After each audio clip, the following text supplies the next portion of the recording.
भूतों से रक्षा करने वाली जय मां काली। बात बहुत ही पुरानी है। उस समय ग्रामीण लोग अधिकतर एक जगह से दूसरी जगह जाने के लिए बैलगाड़ी आदि का उपयोग करते थे। कोई भी शुभ त्योहार हो या कोई प्रयोजन, बड़े से बड़ा मेला जगह जगह लगता था और मेला जाने के लिए लोग लगभग 10-15 दिन पहले से ही तैयारी शुरू कर देते थे। कुछ लोग पैदल ही गोल बनाकर रात को खा पी कर निकल जाते थे और सुबह होते होते मेले की जगह पर पहुंच जाते थे। कुछ लोग बैलगाड़ी आदि नाद कर निकल जाते थे। ये लोग मेला करने कभी कभी पैदल भी 10-12 कोस तक चले जाते थे और उधर से कुदाल, हंसुआ तथा पानी उछालने का साधन, खेतों की सिंचाई के काम आने वाले बर्तन जिसमें रस्सी बांधकर कुएं, तालाब आदि से पानी निकाला जाता है आदि खेती किसानी का सामान लेकर साथ ही पौंसुल आदि भी खरीदते थे। और साथ ही सोनी के साथ ही बांस की बनी अन्य चीजें। हर परिवार अपने परिवार के छोटे बच्चे के लिए लकड़ी के बने खिलौने और तिपहिया गाड़ी खरीदना नहीं भूलता था। ऐसा नहीं है कि मेले आज नहीं लगते, पर आज के मेले पर आधुनिकता पूरी तरह से हावी हो गया है और साथ ही ये पारंपरिकता से बहुत ही दूर हो गए हैं।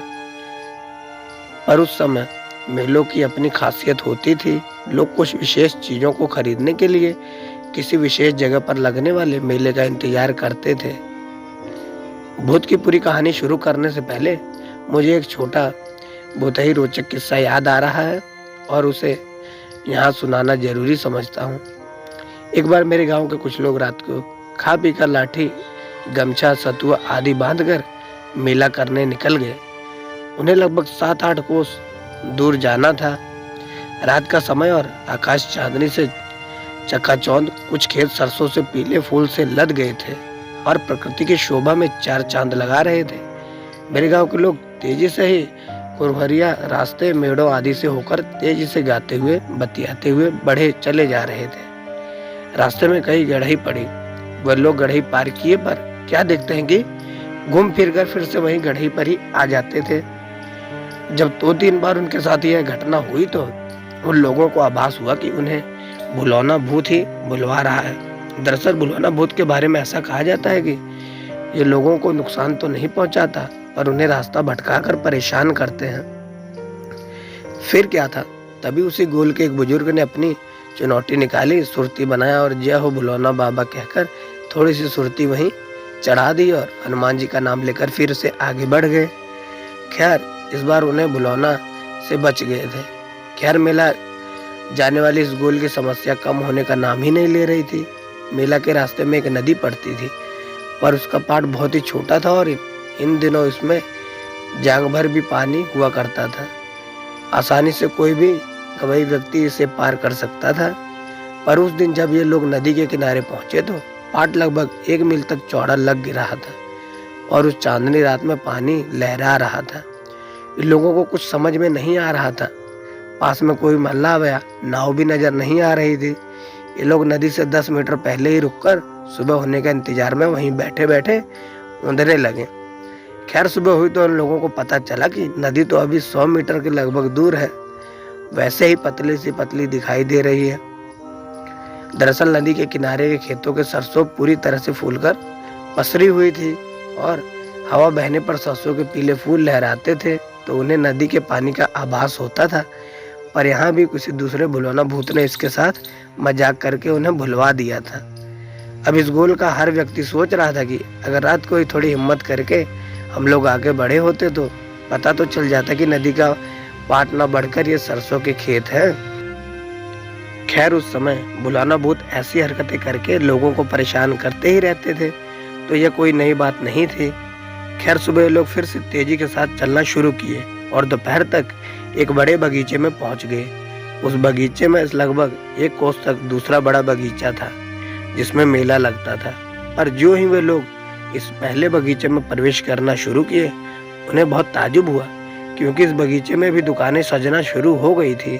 इन लोगों को समझ नहीं आ रहा था फिर क्या करें। खैर उन्होंने एक दुकानदार से पूछ ही लिया कि कि क्या इस साल मेला इसी बगीचे में लगने वाला है? तो उस दुकानदार ने हाँ में सिर हिलाकर फिर अपने काम में लग गया। खैर, इस बगीचे में भी एक छोटा कुआं था और पास में ही देवी का एक छोटा सा थान भी था। यह बगीचा भी बहुत बड़ा था, लगभग 2-3 कोस की एरिया में फैला था। दिन में भी अंधेरे का पूरा पूरा साम्राज्य लग रहा था। इन लोगों ने कुएं पर पहुंचकर दातून आदि किया और आटा आदि सानकर वहीं लिट्टी बनाए और खाकर आराम करने लगे। दरअसल दुकानें सज रही थी और मेला शाम को गुलजार हो जाता था। हर दुकानों पर चिराग जल उठते थे और कुछ पेड़ों पर लोहारे भी जल उठती थी। शाम को जब ये मेरे गांव के लोग मेला करने निकले तो उन्हें अजीब लग रहा था, क्योंकि उन्हें बस मेले में अपने गांव जवार का कोई भी व्यक्ति नहीं दिख रहा था।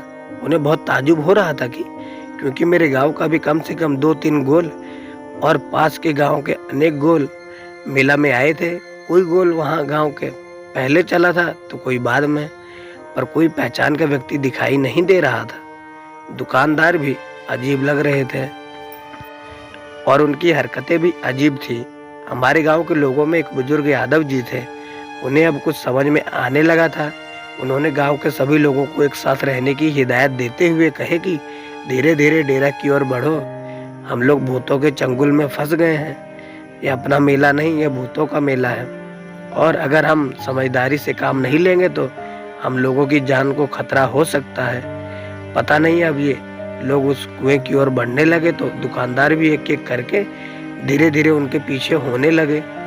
अपने उनके हाव भाव के साथ ही उनके आकार भी बदलने लगे थे। अब वे अपने रूप में आना शुरू हो गए थे और डरावनी हरकतें भी करना शुरू कर दिए थे। फिर मेरे गांव के उस बुजुर्ग लोगों ने कहा कि बिना कुछ देखे बिना डरे कुएं की ओर आगे बढ़ो और वहां जो भी देवी का थान है वहां पहुंचकर देवी माँ की गुहार करो। खैर, अब भूत और भी डरावनी हरकतें करने लग गए थे।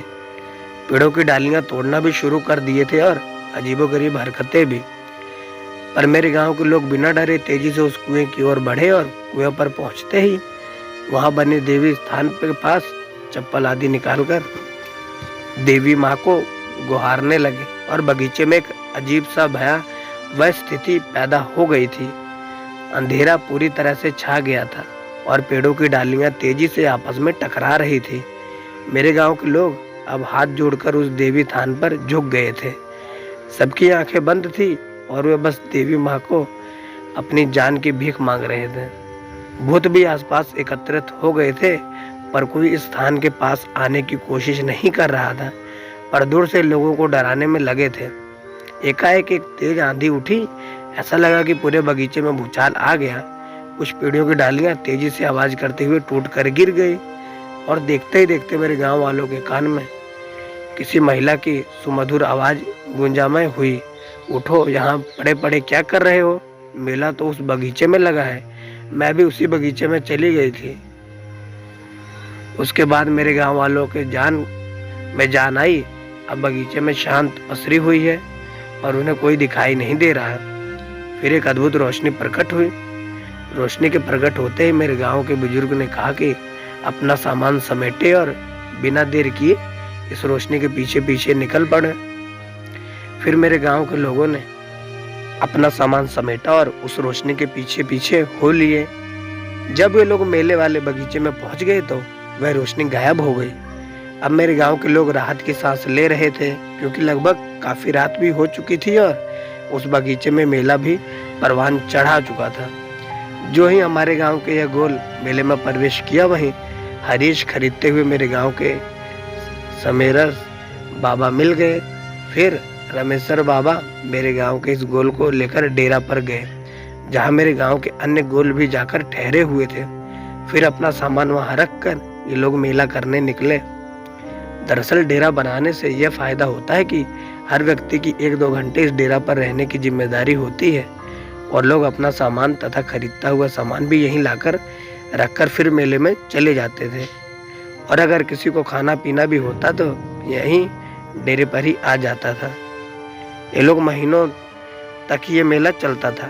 खैर, दूसरे दिन सुबह मेरे गांव के उस बुजुर्ग गांव वाले के साथ मेला के आयोजनों के पास पहुंचे और उन्हें रात की घटना बताई। मेला के आयोजकों ने कहा कि हम लोग मेला की आयोजन इससे तो उस बगीचे में नहीं करते, क्योंकि उस बगीचे में बहुत सारे भूतों का डेरा है। दिन में भी उस बगीचे में अकेले कोई जाना नहीं चाहता है। उस बगीचे के भूत काफी लोगों को परेशान किए हैं। फिर मेरे गांव के उस बुजुर्ग ने कहा कि हमें भूतों से डरने की जरूरत क्या है, उस बगीचे में एक देवी माँ का थान है, कुआं भी है। आप लोग क्योंकि उस देवी थान पर पूजा आदि का आयोजन करके मेला का आयोजन वहीं करते हैं। माँ हम सबकी रक्षा करेगी और भूतों को भी वहां से 9-11 होना पड़ेगा। मेला आयोजकों को यह बात बहुत ही जच गई और उन लोगों ने सोचा कि जो माँ उस बगीचे से इस बगीचे में मेला का आनंद उठाने आती है, तो क्यों नहीं मेले का आयोजन उसी बगीचे में किया जाए। तभी से इस बगीचे में मेला लगना शुरू हो गया। सब पर माँ की कृपा है। माँ के थान पर एक छोटा सा मंदिर भी बन गया है। मेले के दौरान पूरा बगीचा माँमय हो जाता है। अगरबत्तियां कपूर के जलने से पूरे बगीचे का माहौल देवीमय हो जाता है। लोग मेला भी करते हैं और माँ के दर्शन भी। नवरात्र चल रहा है। माँ की कृपा आप सब पर बनी रहे। जय माता दी। आप पाठकों से सादर अनुरोध है कि यह बताना ना भूलें कि यह काल्पनिक पर सुनी सुनाई कहानी आपको कैसी लगी। मेरे द्वारा प्रस्तुत भूतही कहानियों का कुछ ना कुछ जरूर आधार होता है। मैं भले कहता हूँ कि ये काल्पनिकता पर आधारित है, पर यह मेरे शब्दों में होता है, क्योंकि कहानी किसी न किसी की सुनी हुई घटना से प्रेरित होती है। जय माता दी। तो अगर कहानी अच्छी लगी हो तो लाइक कर दें, वीडियो को लाइक करें, शेयर कर दें। चैनल पर नए हो तो सब्सक्राइब करना ना भूलें। साथ में ही बेल वाली आइकन को प्रेस करके ऑल पे सेट कर दें, ताकि ऐसी ढेर सारी रोचक कहानियां आप तक पहुंचती रहें सबसे पहले। मिलते हैं अगली वीडियो में एक नई कहानी के साथ।